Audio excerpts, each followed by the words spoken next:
Past documentation by arms experts that Sudan has supplied weapons to South Sudan's rebels are a concern as the Trump administration considers permanently lifting sanctions on Sudan in October. The sanctions have been in place for decades because of grave human rights concerns. WADAKONA, South Sudan. As the United States considers lifting sanctions on Sudan, one of the most sensitive issues is on display in these tense borderlands: weapons. South Sudan's government accuses its neighbor of supplying arms to rebels fighting its bloody civil war. On a visit last month, the Associated Press spoke with opposition fighters who recently defected to the South Sudan government side. They described how weapons flow in from Sudan and how rebels flee there to find safe harbor. Past documentation by arms experts that Sudan has supplied weapons to South Sudan's rebels are a concern as the Trump administration considers permanently lifting sanctions on Sudan in October.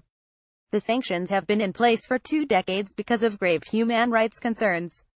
Sudan's government has denied arming the rebels. Human rights groups disagree and say Sudan's actions should weigh heavily against lifting sanctions. If Sudan can't restrain itself from destabilizing its southern neighbor when it has too much to gain from the United States by not doing so, imagine the damage Sudan will do once sanctions are lifted and the U.S. no longer has leverage on Sudan to temper its worst instincts, the founding director of the Enough Project, John Prendergast, told the AP. Tens of thousands of people have been killed in South Sudan's 4-year civil war and millions have fled the country.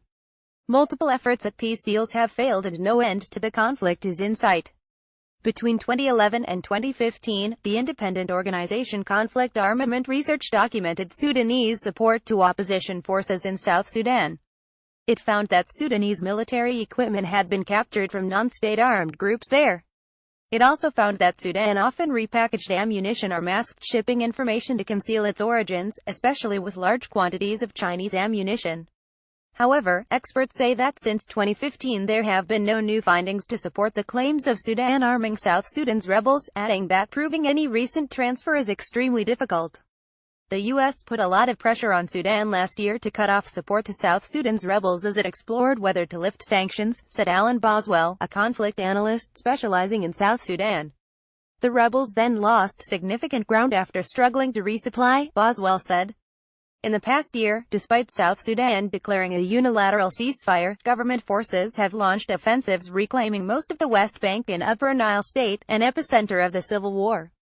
Government troops have pushed the rebels further north. In 2 towns the AP visited along the border with Sudan, mounds of bullets and explosives were seen piled on the ground or buried in holes to limit the damage from accidental explosions.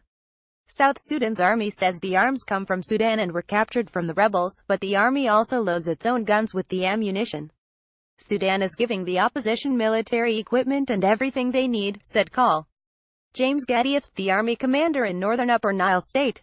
Government troops in June captured 2 tanks from the opposition that he said came from Sudan.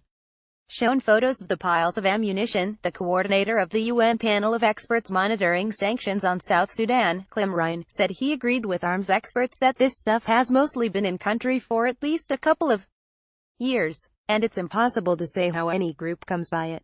The AP spoke to 3 rebel defectors in Wadagona town. Each said roughly 8,500 rebel fighters were based in 2 towns on the Sudan side of the border. They gave us AK-47s, machine guns and artillery, John Beer, a defector turned South Sudan government soldier, said of the Sudanese. Beer said he fought with the opposition for 4 years, was based in Sudan for most of that time. There's a contract in place between Machar and Khartoum, said Sebit Kong, another rebel who recently defected. He was referring to opposition leader Riek Machar, now in exile in South Africa. Machar says, "Give me everything I need and I'll pay you back once we kick them out." The opposition rejects the claims that Sudan is supplying it with weapons. "I wish that was true. We could be in Juba by now," said opposition spokesman Lampal Gabriel, referring to South Sudan's capital. "We get our supply of weapons from the Juba regime's untrained forces in battles." The State Department says the U.S. will continue to urge Sudan's government to maintain cooperation with the United States on addressing the South Sudan conflict and seek to stop the historical patterns of retributive, proxy support provided by both Sudan and South Sudan to armed opposition groups in each other's territory.